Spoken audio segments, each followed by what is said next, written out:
Stop talking. So on the last lecture, stop talking, please. On the last lecture,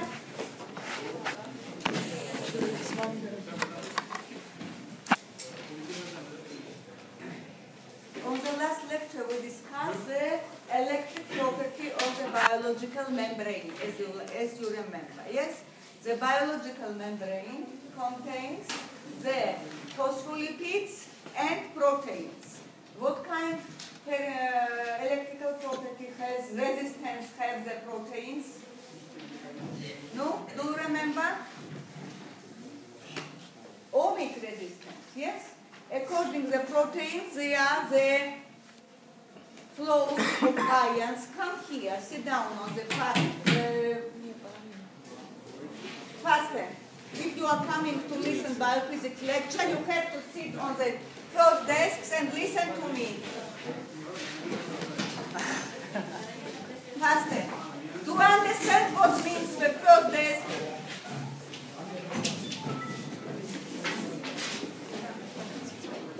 Stop talking now. The biological membrane contains the proteins and lipids. As you know, lipids have low permeability for the electric charge.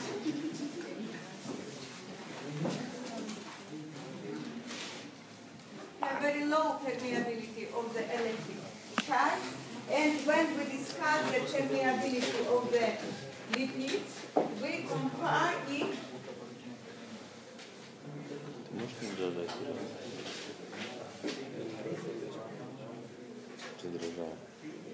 Do you understand that you are on the lecture? Stop talking now. I repeat the last lecture topic, but you do not know this. This week you had to pass these topics for your on your classes activity. Yes? Membrane contains lipids and proteins. Lipid has very low permeability of the electric charge. They are non-permeable, they are tails.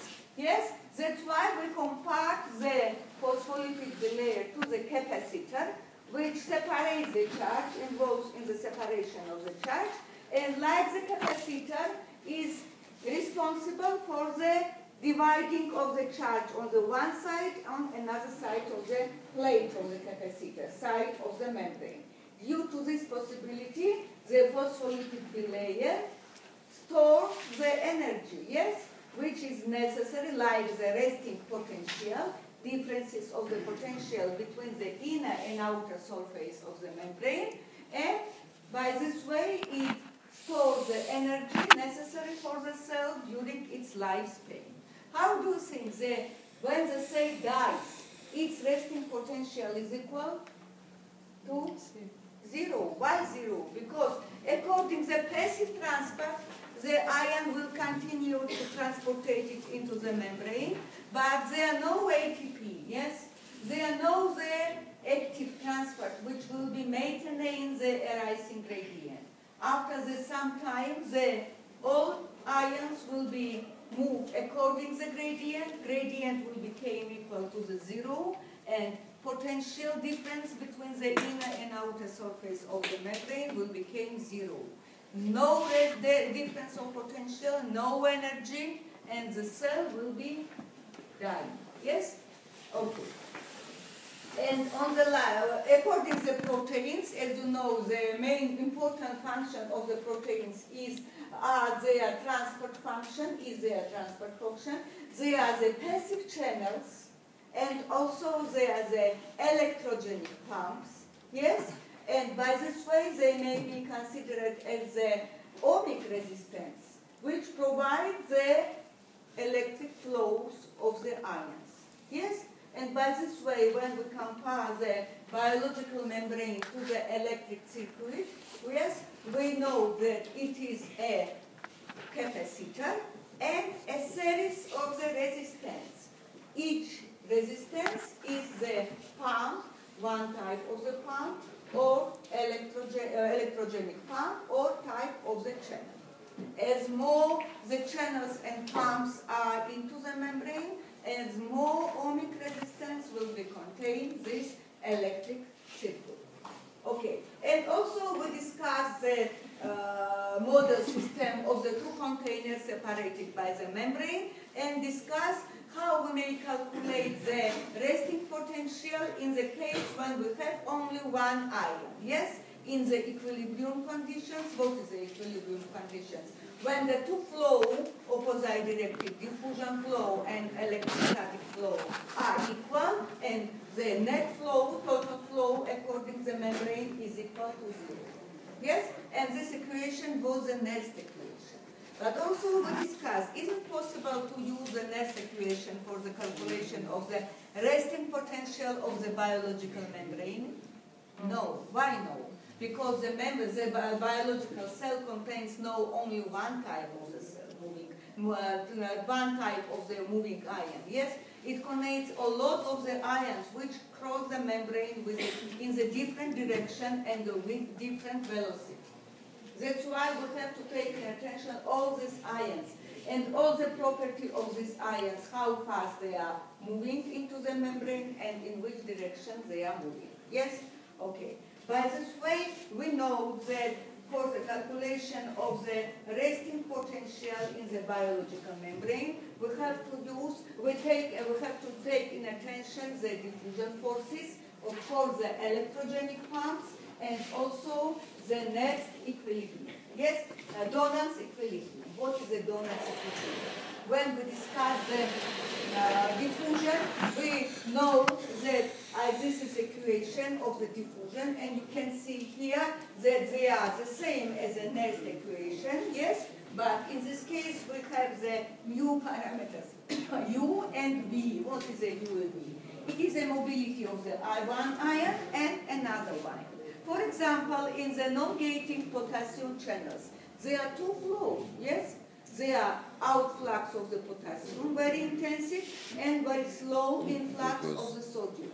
If the u is the speed of the motion of the potassium and v is the speed of the sodium, if they are moving in the same speed in the opposite direction, this difference will be equal to 0. Yes? And these fluxes will be produced the difference of potential. Yes? But as they are moving with a different speed, the difference u minus v will be non-equal to the 0. That's why this channel involves in the development of the resting potential in the biological membrane. Do you understand? Like this, there are a lot of the different channels, also electrogenic pumps. If the pump is electrogenic, it will be involved in the development of the potential, but if it is not electrogenic, it will be, this difference will be equal 0, and the potential difference developed by it will be also equal to 0. Okay, now electrogenic pumps, it is clear. Yes, we discussed this a lot of times. What about the Donald's equilibrium? We discussed the Donald's equilibrium when we have, as you know, in the biological cells, there are potassium, chlorose, iron, sodium, and also there are also the proteins which are carrying the negative charge. Carrying negative charge. And the protein, as they are too large, they cannot cross the membrane. By this way, if they have the cell in which there is potassium chloride, so potassium and chloride ions, and also protein negative charge particles, and outside there are also potassium and chloride ions, yes, we can write that according to their electrical equilibrium out of the cell, the amount of the chloride and potassium ions, positive and negative, will be equal. Yes, because the potassium chloride dissociates on the same amount of the positive and negative particles. Yes?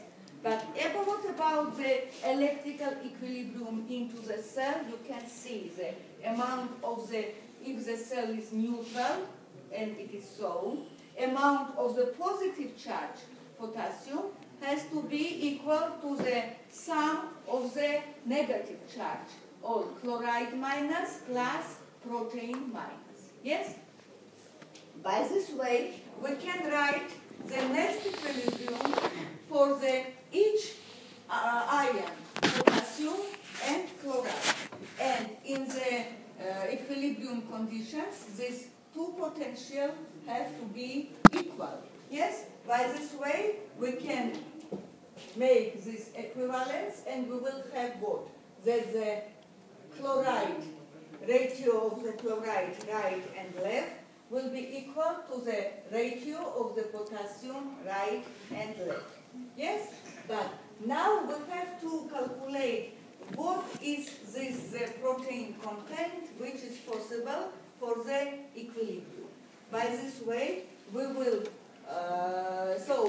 have chloride 1 ratio chloride equal potassium 1 ratio potassium 2. Yes? From the upper, we can see that if the chloride and potassium right and left will be chloride and potassium 1 and equal chloride minus is C1. Yes? So except within my right C1 and except chloride 1, we will write what? It is potassium 1 minus protein. Yes? Potassium 1 minus protein. And here is potassium 1. If we will multiply these two ratios, we will find the concentration of the protein which is possible to be into the cell and necessary for the equilibrium conditions. This is known as a donor equilibrium. Now, I think it will be not difficult for you to make these calculations. Yes? Okay. Now, electrogenic pumps. So, as you see, use the diffusion forces, electrogenic pumps, and Donald's equilibrium mechanism between the inner and outer surface of the membrane. There will be the distribution of the charge, and it will be developed the potential, which in the case of the living cells is known as a resting potential, which is characteristic of the all living cells. It is a constant for the given type of the cell, but it is different for the different cell types. It was shown that as high is the proliferative level of the cell, as high is the potential. For example, nervous cells. You know that the proliferative activity of the nervous cells is very low, yes? Low. And the resting potential for the nervous cells is about minus 70, minus 80, up to minus 100. What about the erythrocytes? They have a high proliferative activity. What about the tumor cells? They also have the high proliferative activity. You see that their resting potential is minus 10. It is less negative. It is higher. Yes? It is more close to 0. It is higher.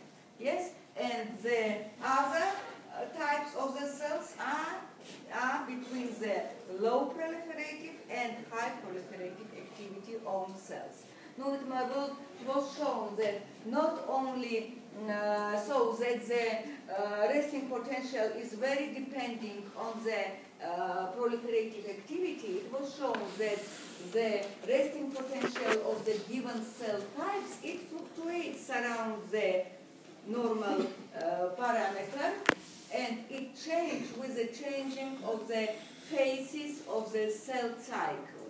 When you know that cell after dividing, it grows after it is in a rest position, and after it is ready to the dividing. Yes? So, the rest conditions, the fluctuation of the resting potential is minimal, and the potential is minimal. During the dividing process or rising, so growing of the cells, the resting potential increased. Okay. Now, okay. So as you see, see, the resting potential is a very important parameter of the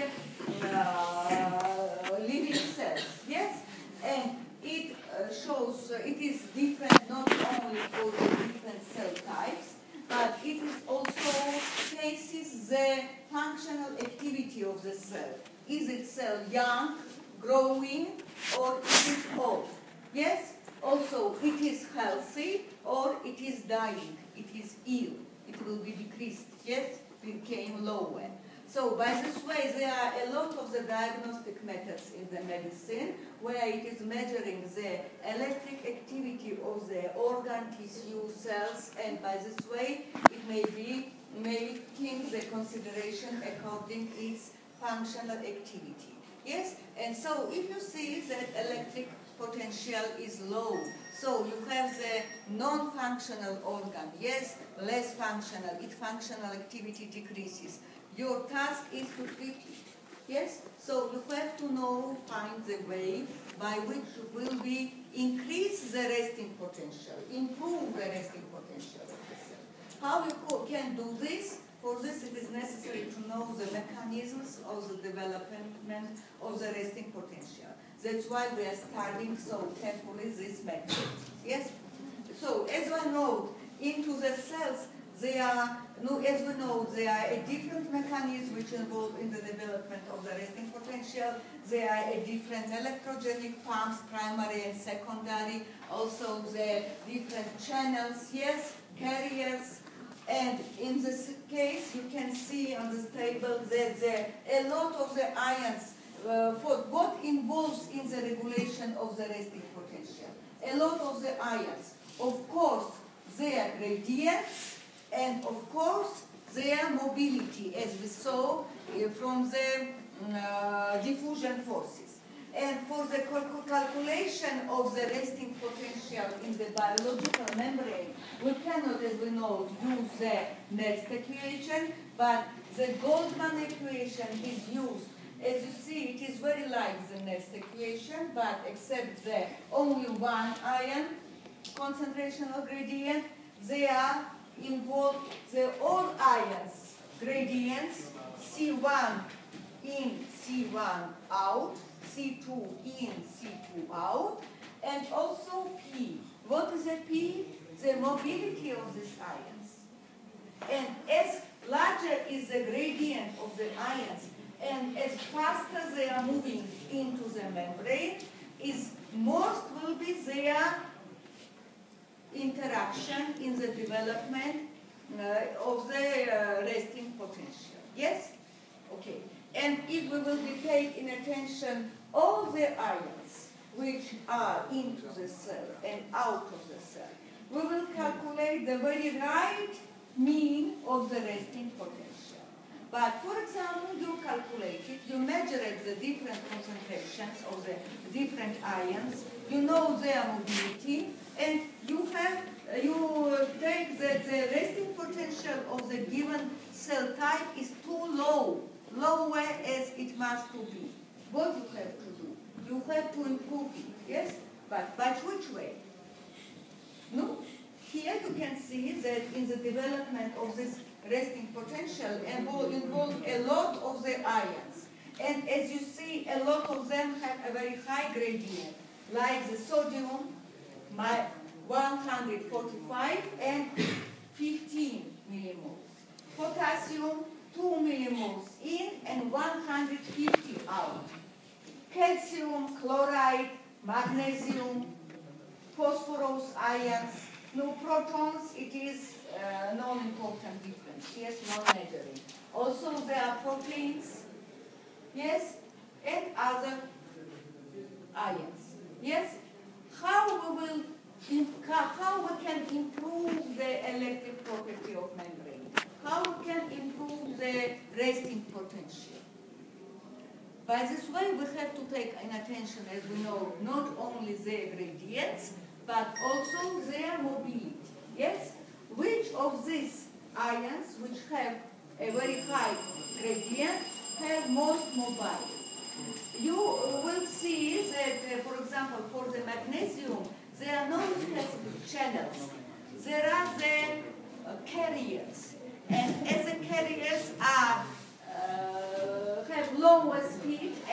channels, magnesium will be not good to use for the improvement. What about chloride, calcium? Chloride and calcium have very less frequently, rare channels and pumps, yes? And the channels are also gating. By this way, it is difficult to regulate the resting potential with using calcium and chloride. For this, it is best, as you will see, you can see that the sodium and potassium, and you can see this, the potassium speed into the membrane is highest. Yes? It is 50 centimeters per second and 500. According to the sodium, the gradient is approximately the same. But do remember the non-gating potassium channels. These channels are produce a very fast outflow, yes, of the potassium. But sodium, it is very slow. So by this way, the most favorable ions which may be used for the regulation of the resting potential are the potassium ions. Yes? Okay.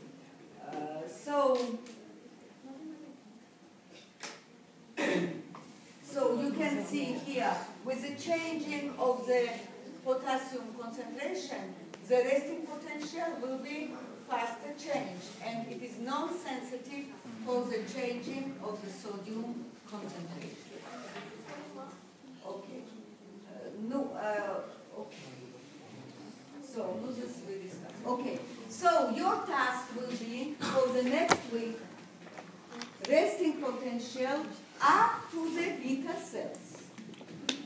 There are one topic which I did not explain. I will explain it for the next class. Because the resting potential, yes, it fluctuates, yes, as we know, and it involves in the regulation of the cellular activity. And we will discuss this on the example of